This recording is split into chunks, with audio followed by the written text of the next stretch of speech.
Atlanta has been rated as one of the most gentrified cities in all of the United States. But what is gentrification, and how does it compare to other topics such as urban renewal and revitalization? In short, gentrification is when an influx of wealthy individuals build or remodel homes within a struggling community. Over time, this causes a rise in property tax and encourages newer businesses and people to migrate to that area. Grand examples of this in Atlanta are the new townhomes in Bankhead proper, or the flipping of homes in places like West End, Old Fourth Ward, Vine City, and English Avenue. Urban renewal is the process of destroying something and replacing it with something new.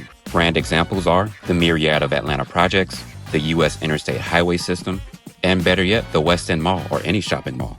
Homes were destroyed prior to the West End Mall's construction, and now the West End Mall is being destroyed again due to its lack of revenue creation.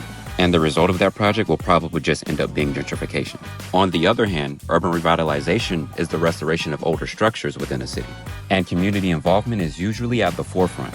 Good examples in Atlanta are The Stitch, which is a long-term project that will reconnect downtown Atlanta where the interstate destroyed it. Most buildings within this area were left to rot. South Downtown is another good example in Atlanta. Also think of things like bike lanes, the Beltline Trail, Old Fourth Ward Park, and Rodney Cook Park, which both act as retention ponds, and the reuse of old commercial or industrial buildings, such as Pont City Market, which was once Sears, and City Hall East.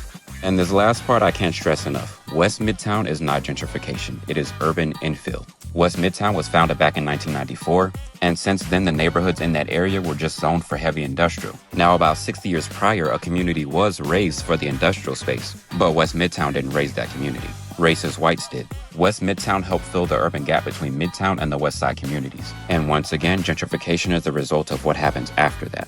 Another example of urban infill will be in Summer Hill, where GSU is expanding its campus on the leftover asphalt, which was just a result of urban renewal. Because before these big parking lots, there were homes. Then there was Fulton County Stadium, then there was Turner Field. At the end of the day, each of these subjects do overlap into gentrification. But much of that has to do with where the money is going. Like, is it a grant or is it a loan? Because if it's a loan, you, the consumer, are going to pay that price back, whether it's an expensive parking fee or overpriced rent. But what are your thoughts on Atlanta's gentrification? And drop all the examples that I didn't mention into the comment section.